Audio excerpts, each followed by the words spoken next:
DNA இந்த படத்தோட review பார்க்கலாங்க. அதாவது அதர்வா, நிமிஷா அண்ட் தென் சக்திவேல் பாலாஜி இவங்கலாம் சேர்ந்து நடித்த படம் தான் டிஎன்ஏ. இந்த படத்தோட டேரக்டர் பார்த்திங்க அப்படின்னா நெல்சன் வெங்கடேஷன். ட்ரைலர் பார்க்கும்போது அதர்வாக்கு இது நார்மல் படம் தானே, ஸோ இந்த மாதிரி படங்கள்லாம் ட்ரைலரில் நல்லா இருக்கும், பட் போய் பார்த்தோம்னா நல்லா இருக்காது அப்படின்ற ஒரு மைண்ட் செட் தமிழ் ஆடியன்ஸ் மத்தியில் நிறைய பேருக்கு இருந்துச்சு அதர்வா மூவியை பொறுத்த வரைக்கும்.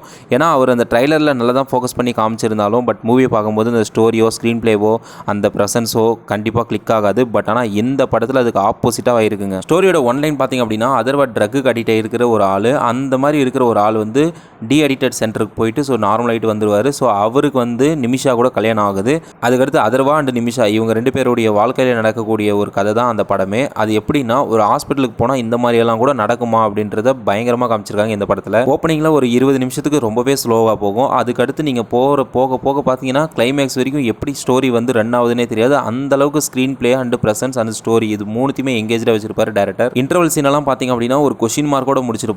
அந்த அளவுக்கு ஹைப் கிரியேட் பண்ணிட்டு இன்டர்வலில் முடிச்சிருப்பாங்க. அதுக்கடுத்து செகண்ட் ஹாஃபில் கொஞ்சம் கம்மியாகிடுமா அப்படின்ட்டு நினச்சிட்டு இருக்கும்போது பார்த்திங்க அப்படின்னா ஒரு இடத்துல கூட அந்த மாதிரி கொஞ்சம் கூட டவுன் ஆகாமல் படத்தை கிளைமேக்ஸ் வரைக்கும் பயங்கரமாக கொண்டு போயிருப்பார் டேரக்டர். கிளைமேக்ஸ்லாம் பார்த்திங்க அப்படின்னா எல்லாருமே ஆடியன்ஸ் எல்லாம் கைத்தட்டுற அளவுக்கு அந்த அளவுக்கு ஒரு கிரியேட்டிவிட்டியை வந்து டேரக்டர் பண்ணியிருக்காரு. ஸோ அதர்வா இந்த படத்துக்காக நிறைய எஃபெக்ட் போட்டிருக்காரு. அந்த நிமிஷாவோட பர்ஃபார்மன்ஸ் எல்லாம் சொல்லவே தேவையில்லைங்க, பயங்கரமாக இருந்தது. ஸோ இந்த படம் கண்டிப்பாக அதர்வா கம்பேக் கொடுக்கும். இந்த படத்தோட ஆடியோ லான்ச்சில் மாரி செல்வராஜ் வந்து அதர்வா பற்றி பேசியிருப்பாரு. அப்போ என்ன சொல்லுவாருன்னா, பரியரும் பெருமாளுக்கு நான் அதர்வாவை தான் சூஸ் பண்ணேன், பட் ஆனால் அவர் பரதேசி படத்தில் கொஞ்சம் பிஸியாக இருந்துட்டார் அப்படின்றனால அந்த படம் நடக்கலை.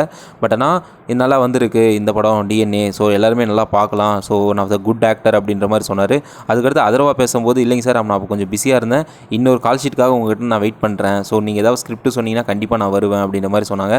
ஸோ அப்போவே தெரியுங்க அந்த படத்தோடு மேலே இருக்கிற எதிர்பார்ப்பு எல்லாருக்குமே கொஞ்சம் அதிகமாகிடுச்சு. ஸோ அந்த எதிர்பார்ப்பை ஸ்பாய்லர் பண்ணிச்சா அப்படின்னா கண்டிப்பாக பண்ணலைங்க. ஸோ அந்தளவுக்கு ஒரு நல்ல படத்தை தான் அதர்வா கொடுத்துருக்காரு. இவர் கண்டிப்பாக இந்த படம் கம்பேக் கொடுக்கும் அப்படின்றதுல எந்த டவுட்டும் இல்லை. அது எப்படின்னா சித்தார்த்துக்கு எப்படி ஒரு சித்தா படம் நல்லா கம்பேக் கொடுத்துச்சோ அதே மாதிரி அசோக் செல்வனுக்கு எப்படி போர் தொழில் கம்பேக் கொடுத்துச்சோ அண்ட் தென் பார்த்தீங்க அப்படின்னா ஹரிஷ் கல்யாண் இவருக்கு வந்து பார்க்கிங் படம் நல்லா கம்பேக் கொடுத்தது. ஸோ அந்த மாதிரி ஒரு லைனப்பில் அதர்வாவும் வந்துட்டார் அப்படின்றது தாங்க உண்மை. ஸோ கண்டிப்பாக இந்த டிஎன்ஏ படம் மூலமா அதர்வா வந்து கம்பேக் கொடுத்துட்டாரு அப்படின்றதுல எந்த டவுட்டும் இல்லை. நம்ம தமிழ் ஆடியன்ஸ் ரீசெண்டாக ரிலீஸ் ஆன படத்துக்கு நிறைய படத்துக்கு தேட்டரில் போயிட்டு எக்ஸ்பீரியன்ஸ் பண்ணிட்டு ஃபெயிலியர் ஆகிட்டு தான் வெளியே வந்தாங்க.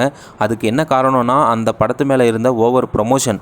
லைக் நான் எந்த படத்தை சொல்கிறேன்றது உங்களுக்கு தெரியும். ஸோ அந்த மாதிரி ஓவர் ப்ரமோஷன் பண்ணிவிட்டு படத்தில் ஒன்றுமே இல்லாத கதைலாம் நிறைய இருக்குது.